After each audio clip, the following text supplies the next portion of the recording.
Welcome to SharkFarmer Season 2. Yes, I know the only thing more surprising than me getting my own show is that they're letting me do it again. Here's the thing. By now, I thought I would be getting a little respect around here. I said, hey, new show, I should be able to get a new wardrobe. How about at least a different color t-shirt? Nope. My producer, Clayton, said it wasn't in the budget. What budget, Clayton? I bought this shirt. I bought it with my own money, but apparently there's no budget. I said, I'll buy the different one myself. Different colored shirt with my own money. No, we got to stay with the gray. Fine. Okay, what about the background? Can we change the background? Nope, we don't have the budget.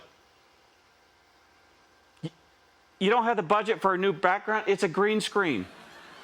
All you got to do is click a different color choice. Really? Oh, real funny. Ha ha ha ha ha.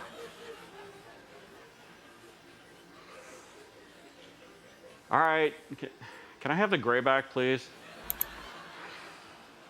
Now, we have learned a lot from Season 1. We're learning that I cannot pronounce people's names. Peterson Farm Brothers. Greg Peterson, right? Peterson Brothers Farm. Right after the break, we're going to talk to Greg Peterson. I don't know. That one didn't. It's Peterson Brother Farms. Is that what I said? Peterson Brothers Farms. Coming up after the break, we're going to talk to Greg Peterson. Yes. I did. Okay. Hey, watch this. After the break, we're going to talk to Greg Peterson. You know, the YouTube superstar. We'll be back. That one sounded fantastic. We're also learning I don't know what to do with my hands.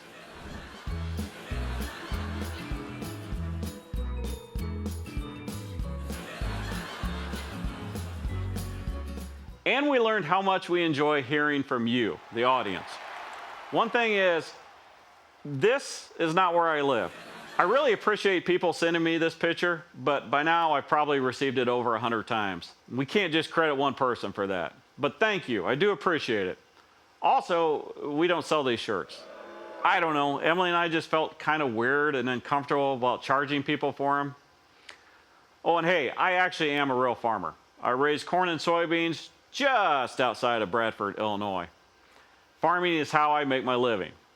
So thank you for watching, and please continue to send in your clips and pictures at sharkfarmer.com. Now, on to Season 2. Unstoppable, unshakable, but it rolls off the tongue, unfakeable. It's unavoidable, he's so relatable. Read between the lines, start to loosen up your mind. A ground shaker, a rule breaker. Hold tight, he'll roll you through every acre. So get ready for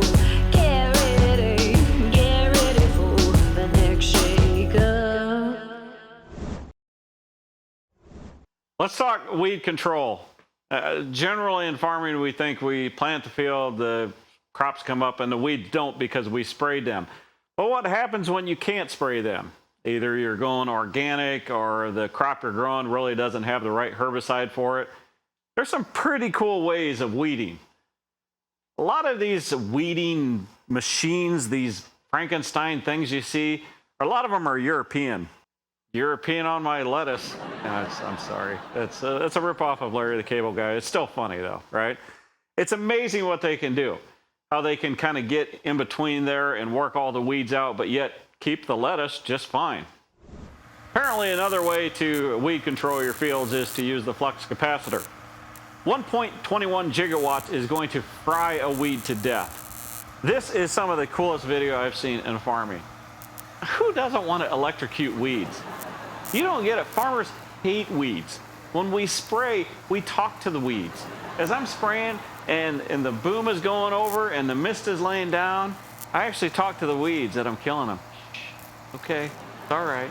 But this takes it to a whole new ball game. This looks like Tesla from hell. This is awesome. You have a generator on the back of your tractor, and then it runs to the bar that's electrocuted. Think of how much fun you could have with this. There's multiple applications. I'm sure none of them are ethical or legal, but it would be a lot of fun. Well, if electrocution isn't enough for your weeds, how about we burn those suckers to the ground?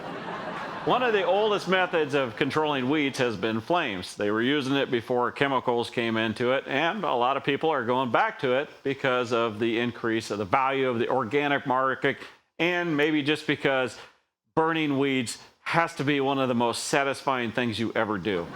Seriously, you have a blowtorch on the back of your tractor, and you're going out and you're smoking weeds. How cool is that? I would do that just for fun. I would literally get done with a day of just blowtorching weeds, get off the tractor and go, oh, that wasn't even like work. That was fantastic. What else could you do with that blowtorch, oh? You could modify that thing until, well, probably the authorities would show up.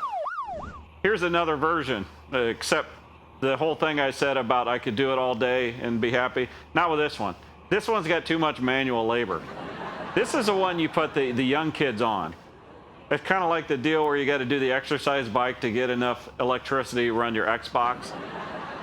This is a good workout for kids. Plus, fire.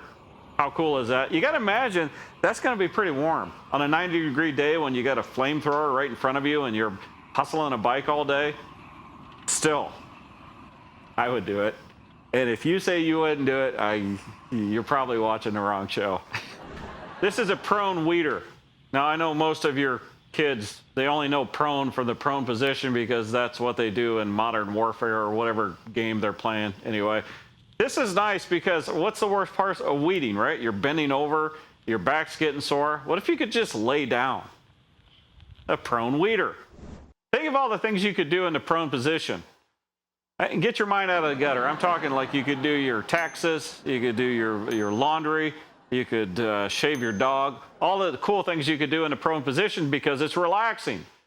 Well, although I'm sure your arms will get tired doing this, your back and your legs and the rest of you has got to be just going. Do you have a spouse that is so animated that you feel you need to have a camera around the house? Well, Haley sure does when it comes to her husband, Bobby.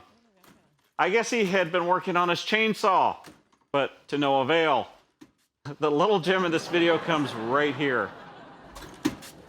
Don't hit the traverse. I feel like this is something that one of those coaches would say. Remember Jack Nicholson from Anger Management? When people started getting mad, losing their stuff, he would say, "Who's Faba?" Goose blah blah. Not blah blah, Nate. Goose ooze fraba.